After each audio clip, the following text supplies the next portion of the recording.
नमस्कार विद्यार्थियों, मैं देवेंद्र पारिक स्वागत करता हूं आपका जी के बाई डी के चैनल पर। विद्यार्थियों, पिछले दिनों क्लासें नहीं हो पाई। कारण था पहले रविवार आ गया, उसके बाद में त्यौहार थे तो नहीं हो पाई। इसके लिए क्षमा प्रार्थी हैं, लेकिन अब से लगातार क्लासें आपकी रहेगी। चलिए शुरू करते हैं। आज अपना टॉपिक है भगत सिंह। भगत सिंह जी के बारे में कंप्लीटली पढ़ेंगे। एक युवा और महत्वपूर्ण रूप से एक ऐसे क्रांतिकारी जिन्होंने पूरे देश के युवाओं में जो निराशा भर गई थी कि कुछ नहीं हो सकता, उसको आशा में परिवर्तित करने का काम किया था। तो सबसे पहला प्रश्न तो अपने सामने है कि इनका जन्म कब हुआ, और जन्म की बात आती है तो वो है 1907 में पंजाब के जरावाला तहसील के अंदर। जरावाला गांव, जरावाला तहसील इस नाम से जाना जाता है। अब इसमें याद कैसे रखना है, सबसे पहली बात तो आपको याद रखनी है 1907 मतलब ये कि वो सबको साथ लेकर चलते थे। कौन? भगत सिंह। दूसरा जरावाला, तो जो जर लगा हुआ व्यक्ति भी होता था ना, वो भी उनके साथ में चल लेता था। तो जरावाला गांव 1907 के अंदर इनका जन्म हुआ। अब जरावाला कहाँ पड़ता है? पाकिस्तान में पड़ता है, ये आपको ध्यान रखना है। फिर उसके बाद अगला पॉइंट आता है अपना कि उनके पिता का नाम क्या था। पिता का नाम था किशन सिंह और माता का नाम विद्यावती। भगवान श्री कृष्ण की पूजा करते हैं तो विद्या आई जाती है, ठीक है, ऐसे याद रख लेना। तो भगत सिंह जो है वो भक्ति करते थे कृष्ण की, और उनको प्राप्त हो गई विद्या। तो ऐसे याद रख के रखेंगे कि किशन सिंह पिता का नाम था और माता का नाम था विद्यावती। अगली बात हम करें कि पूर्वज जो थे इनके, वो महाराजा रणजीत सिंह की सेना के अंदर काम किया करते थे। तो रणजीत सिंह जी की सेना जो थी, पंजाब में प्रसिद्ध सेना थी रणजीत सिंह जी की, उनके यहाँ इनके परिवार के सदस्य काम किया करते थे। उनका परिवार स्वतंत्रता संग्राम में सक्रिय रूप से भाग लेता था। फिर 1919 में जलियांवाला बाग जब हत्याकांड हुआ, उस समय भगत सिंह को स्वतंत्रता संग्राम में जुड़ने के लिए प्रेरणा मिली। मतलब उस समय चूंकि पंजाब का सबसे महत्वपूर्ण एक तरह से घटनाक्रम हो गया था, और इस घटनाक्रम की स्थिति ये थी कि इससे पूरा पंजाब हिल गया था, पंजाब या पूरा देश हिल गया था।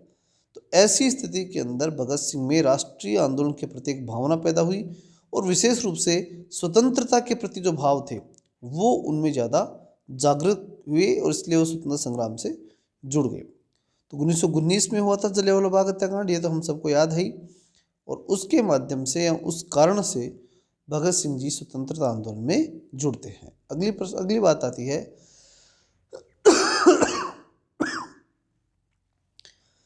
उन्होंने 13 वर्ष की उम्र में स्वतंत्रता आंदोलन में भाग लेना शुरू किया। जो महत्वपूर्ण बात है वह है कि 13 वर्ष की उम्र के अंदर स्वतंत्रता आंदोलन के अंदर उन्होंने भाग लेना शुरू कर दिया।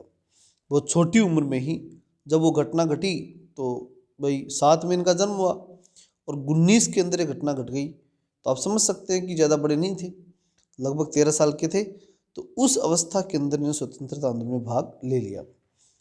भगत सिंह लाहौर के नेशनल कॉलेज के अंदर पढ़ाई किया करते थे। लाहौर में जो नज़दीक जरावाला के पास में, पंजाब के पास लाहौर था, तो लाहौर में नेशनल कॉलेज थी, वहाँ उन्होंने पढ़ाई करना शुरू कर दिया। उन्हें भारतीय समाज और क्रांतिकारी आंदोलन के अंदर गहरी रुचि थी। भारतीय समाज में गहरी रुचि थी, वो होनी थी। क्रांतिकारी आंदोलन जो था उसके प्रति वो समर्पित थे। उनका मानना था कि गांधीवादी तरीके से भारत में राष्ट्रीय आंदोलन नहीं चल सकता, और गांधीवादी तरीके से हमें अंग्रेज हम भगा भी नहीं सकते, ऐसा उनका मानना था। इसलिए क्रांतिकारी आंदोलन होना चाहिए, ऐसा वो मानते थे। फिर नौजवान भारत सभा, ये बहुत महत्वपूर्ण है, ये 1926 के अंदर भाई खांसी पर काम करो।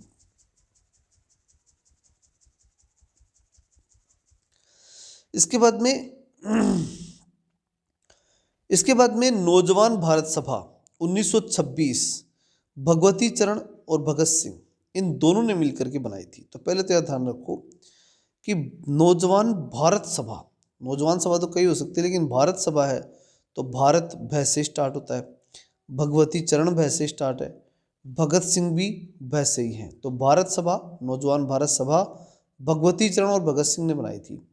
कब बनाई? 1926 में, ठीक है।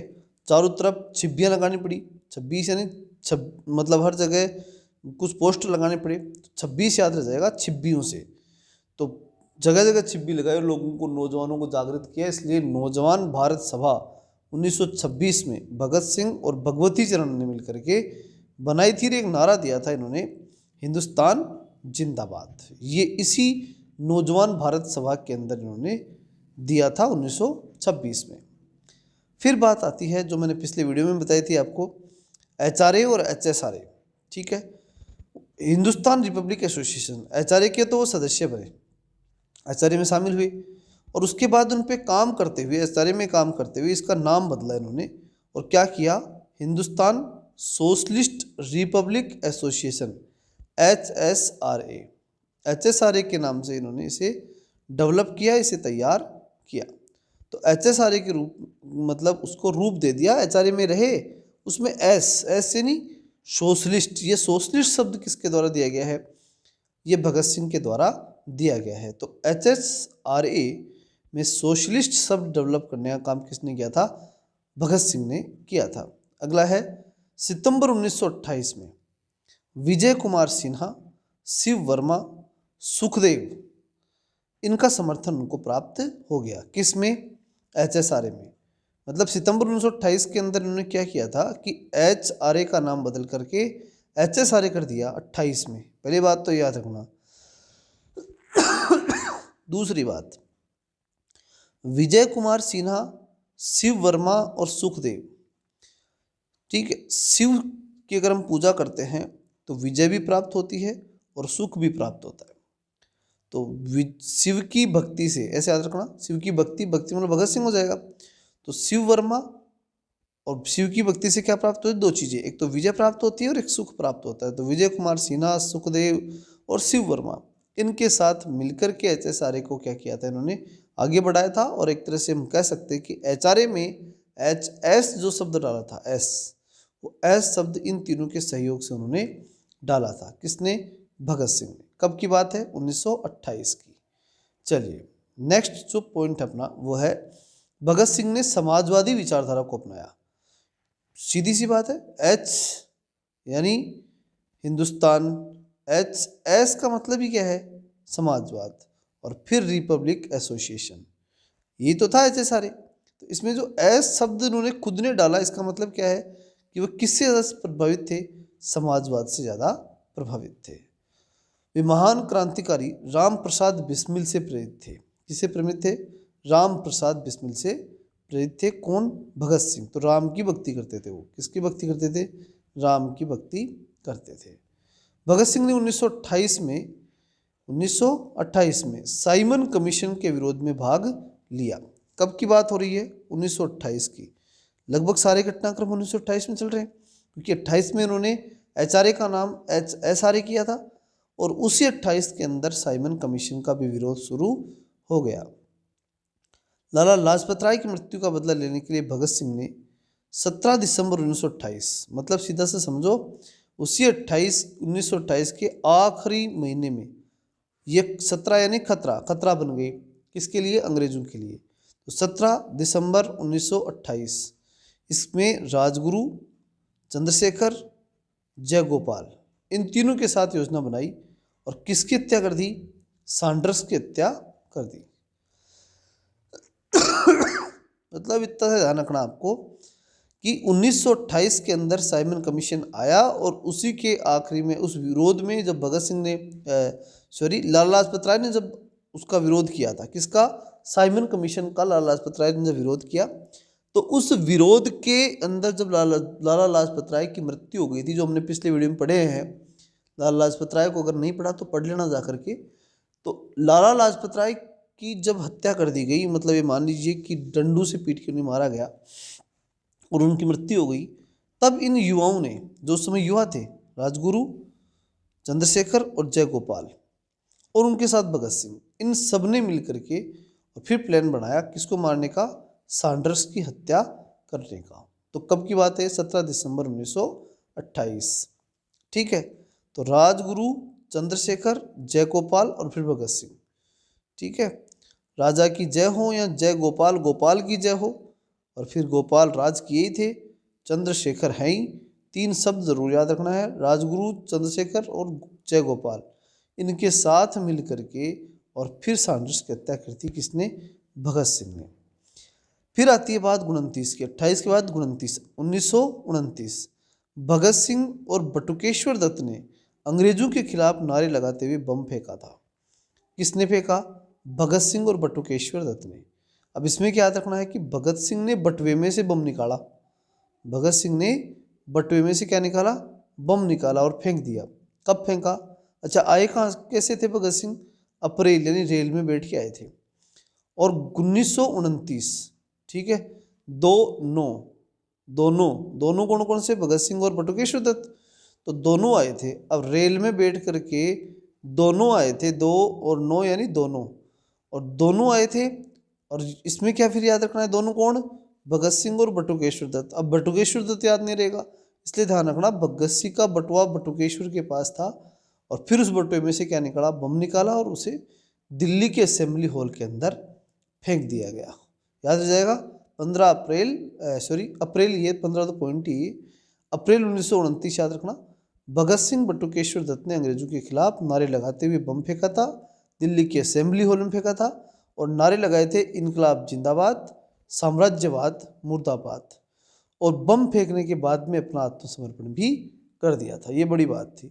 मतलब उनका उद्देश्य ऐसा नहीं था कि किसी को नुकसान पहुंचाया जाए, खाली जगह में फेंके थे।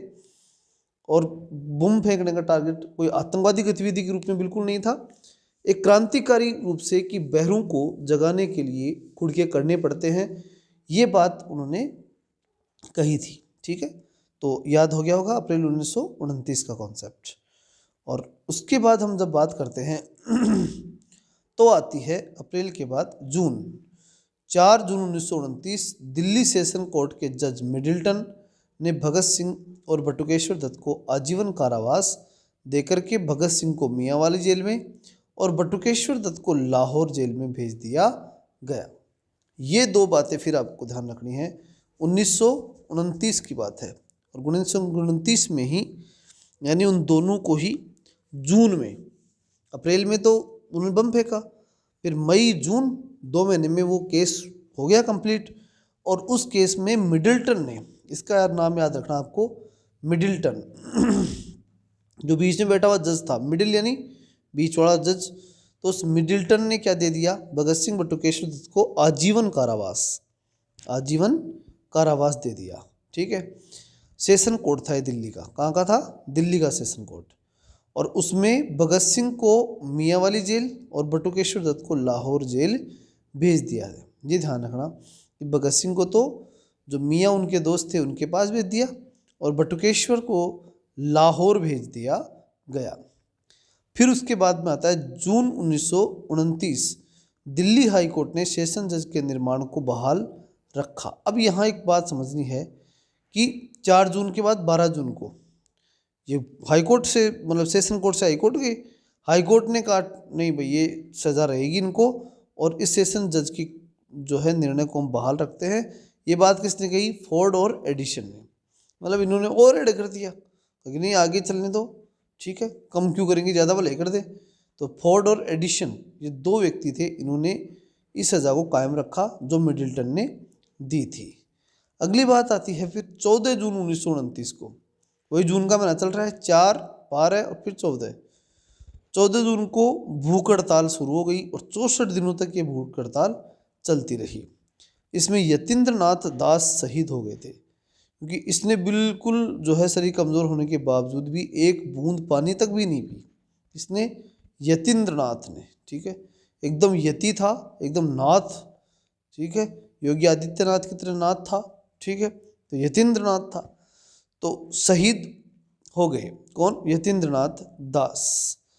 और कितने दिन की भूख हड़ताल? 64 दिन की भूख हड़ताल। कब? 1929 में उन्होंने, ये वो तो है ही कि भाई 4 जून को, पहले तो अप्रैल याद रखना, अप्रैल के अंदर बम फेंका, 4 जून को मिडिल्टन ने सज़ा सुनाई सेशन कोर्ट में, 12 जून को दिल्ली हाई कोर्ट में सज़ा सुनाई फोर्ड और एडिशन ने। फिर 12 के बाद में 2 दिन बाद 14 जून को क्या कर दिया इन्होंने?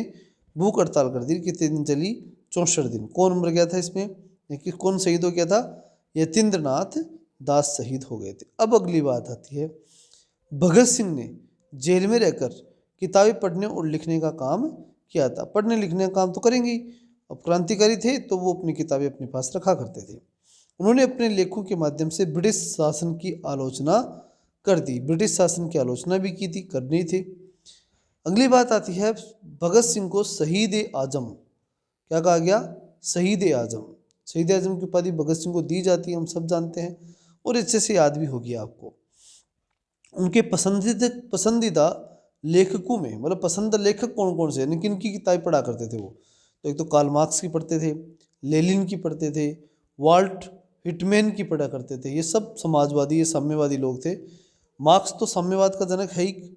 लेनिन ये इसके साथ मिलकर के इसकी विचार, इसका शिष्य बोल सकते हो आप लेनिन को।